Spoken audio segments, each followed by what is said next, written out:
Bonjour tout le monde, c'est Maureen, j'espère que vous allez bien. Ici c'est le week-end et je profite de quelques heures de libre pour vous tourner une nouvelle vidéo. Le 29 février dernier se terminait le challenge Cold Winter auquel j'étais inscrite. Il s'agissait de lire des livres qui prenaient place pendant l'hiver à Noël, qui avaient des titres qui contenaient des mots qui faisaient penser à l'hiver et à Noël, ou alors qui possédaient des couvertures dans le thème. J'avais choisi de lire 6 titres pour l'occasion et je suis super contente de vous annoncer que j'ai réussi le challenge et que j'ai lu les 6 titres avant le 29 février. Je vous ai déjà parlé de 5 d'entre eux dans les dernières vidéos ou sur le blog dans les chroniques.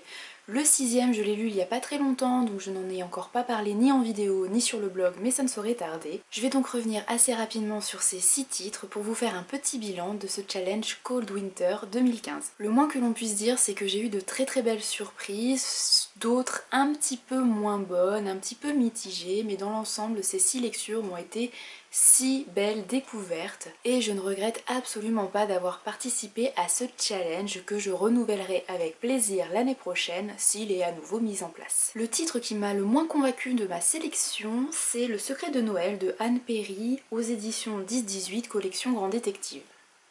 Il s'agit d'un petit roman de Anne Perry qui prend place à Noël, en Angleterre, au 19e siècle. C'est une petite enquête. C'est court, ça fait moins de 200 pages et en fait j'ai été déçue. J'ai trouvé que c'était assez bateau, pas très développé, assez simpliste finalement. Pendant ma lecture, j'ai beaucoup comparé ce titre à un autre titre de Agatha Christie qui s'appelle 5h25 que j'ai lu il n'y a pas très longtemps et malheureusement pour Anne Perry, la comparaison était assez négative pour elle puisque là où Agatha Christie nous offre des personnages vraiment très travaillés et des mini-intrigues vraiment emmêlées, ça fonctionne super bien. Plein de secrets, un huis clos vraiment très fort. Là c'est vraiment faiblard à côté, on a moins de personnages déjà et en plus leurs secrets, bon ça reste agréable à découvrir et ça reste une enquête agréable à suivre, mais pour le coup ouais, c'est assez simpliste, c'est assez en surface, c'est pas assez développé à mon goût et c'est décevant si on compare avec un Agatha Christie. Le plus gros point positif à mon goût dans cette histoire, c'est l'ambiance. Pour le coup je me suis vraiment bien sentie en Angleterre à Noël, en tout cas avec énormément de neige.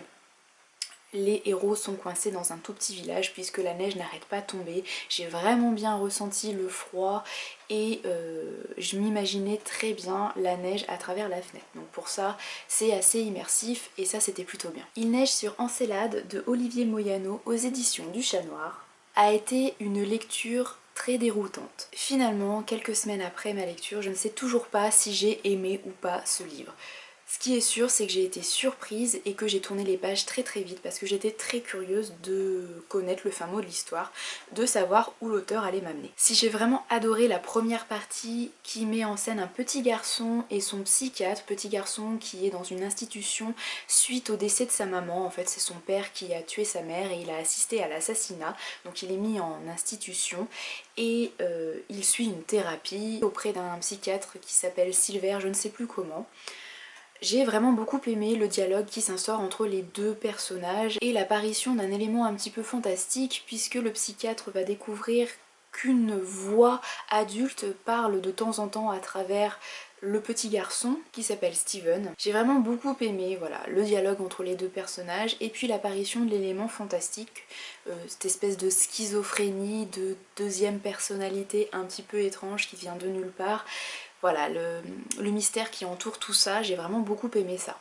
Après, dans la deuxième partie, il n'y a pas vraiment de découpage comme ça, mais moi je l'ai ressenti comme ça, j'ai vraiment ressenti deux parties distinctes.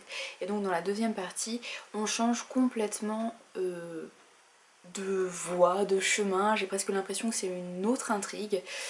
J'ai presque l'impression qu'il y a deux nouvelles qui sont accolées l'une à l'autre.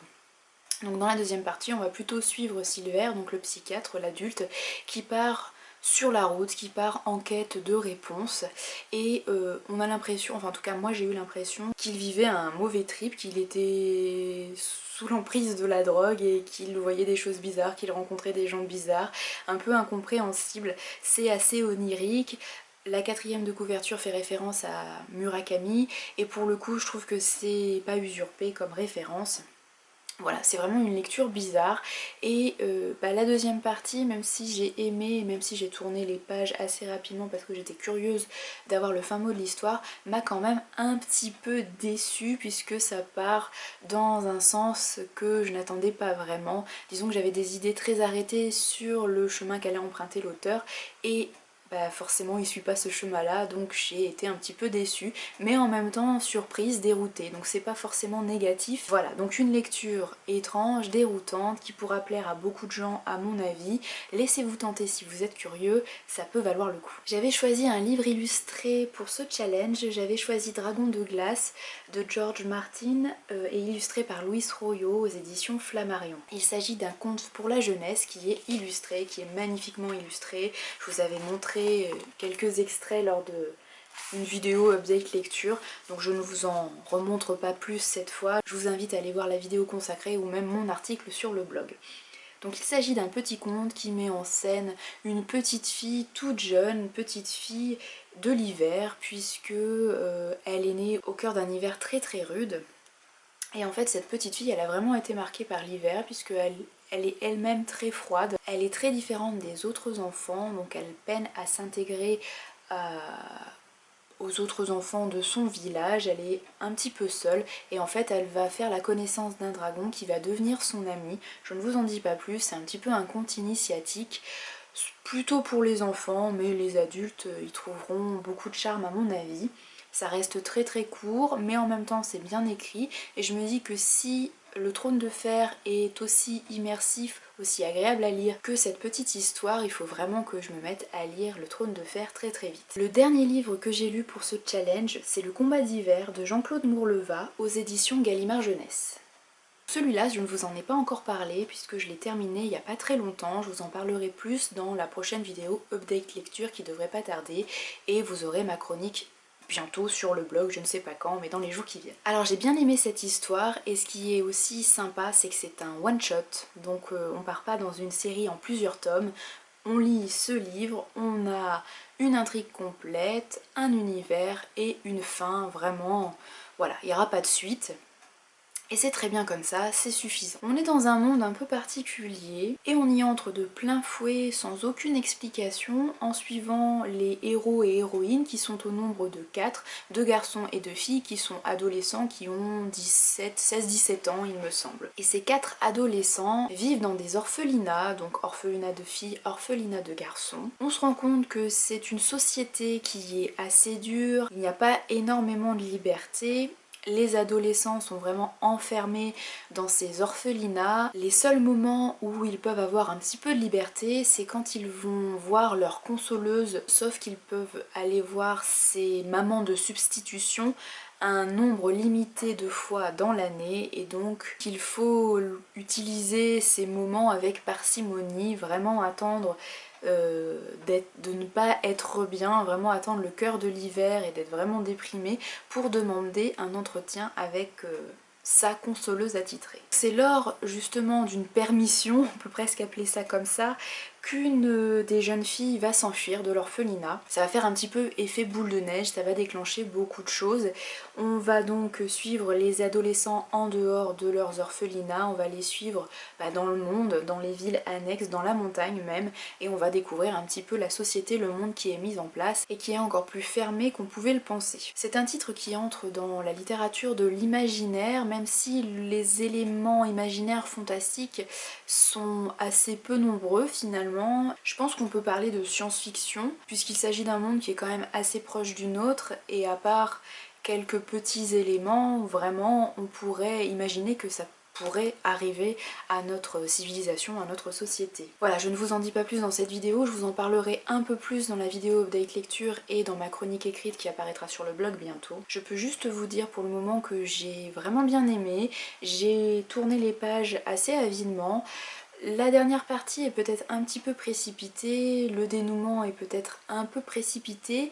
En même temps, je trouve que l'auteur que je découvre à cette occasion ne va pas dans la facilité, il épargne pas ses héros, il épargne pas ces jeunes adolescents.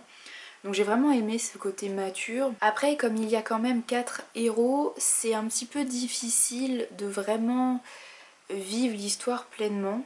Parce qu'en fait, si vous voulez, quand on a un seul héros et qu'on le suit du début à la fin, on peut vraiment beaucoup s'attacher à lui puisqu'on ne suit que lui. Là, comme il y a 4 personnages, c'est un peu plus difficile. Alors forcément, on va plus se reconnaître, plus s'attacher à l'un des 4. Il y en a certains qui vont plus nous toucher que d'autres, mais voilà, c'est moins immersif, moins intense que s'il y avait eu qu'un seul héros qui nous avait parlé à la première personne du singulier et auquel on aurait pu s'identifier, auquel on aurait pu s'assimiler entre guillemets. Là, c'est vrai que ça met une petite barrière. En même temps, c'est assez intéressant de suivre les 4 adolescents qui réagissent de façon différente, qui sont différents, qui ont des histoires différentes. Bref, voilà, une histoire qui m'a convaincue et qui me convainc de lire autre chose de Jean-Claude Mourleva, qui a une jolie plume et un imaginaire intéressant à mon avis. Il me semble que c'est le premier titre que j'ai lu pour ce challenge Cold Winter et c'était vraiment un bon début puisque j'ai adoré, j'ai vraiment beaucoup aimé. Il s'agit du premier tome de la Passe Miroir qui s'appelle Les Fiancés de l'hiver. C'est de Christelle Dabo, ou Dabos, je ne sais pas, et c'est chez Gallimard Jeunesse. C'est une histoire qui a fait grand bruit sur la blogosphère et sur Booktube, qui a séduit énormément de lecteurs. J'en attendais beaucoup et j'avais peur d'être déçue, j'avais peur que ce soit trop jeunesse pour moi, que je ne me reconnaisse pas en l'héroïne et que je n'apprécie pas son aventure, puisque généralement les titres estampillés young adulte, donc jeunes adultes, je les trouve trop simplistes, je me reconnais pas dans les héros-héroïnes. En même temps j'ai 28 ans passés, donc c'est de plus en plus difficile pour moi de m'identifier à des héros qui ont 16, 17 ans, mais parfois ça fonctionne bien, et là c'est le cas avec la jeune fille qu'on va suivre ici, qui s'appelle Ophélie. Je ne vous en reparle pas longuement parce que c'est un titre qui est assez connu, parce que j'en ai parlé longuement dans plusieurs vidéos et qu'en plus vous avez la chronique écrite sur le blog si vous voulez en savoir plus.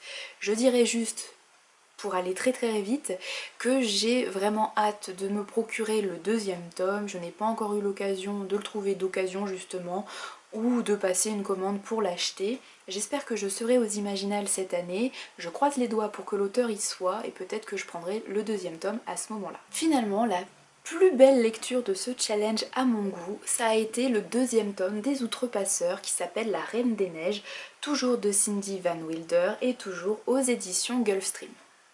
J'avais beaucoup aimé le premier tome, le 2e tome est différent et est presque au-dessus. Non, il est au-dessus du premier tome. J'avais apprécié le contexte du premier tome, le côté médiéval, le côté un petit peu merveilleux avec l'apparition des fées.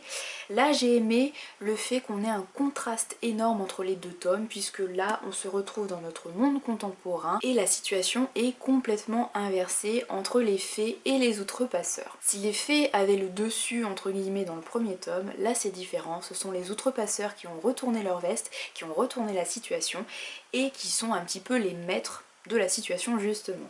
J'ai beaucoup aimé suivre le héros qui s'appelle Peter, qui est un adolescent rebelle, mais un rebelle intelligent, qui réfléchit et qui ne suit pas la masse comme un mouton, qui a ses propres idées et qui malgré les difficultés va suivre sa ligne de conduite, ne va pas flancher et ne va pas choisir la facilité. J'ai aussi aimé le fait que cette fois les fées ou les faées aient un rôle un petit peu ambigu, on ne sait pas si on peut les apprécier ou pas.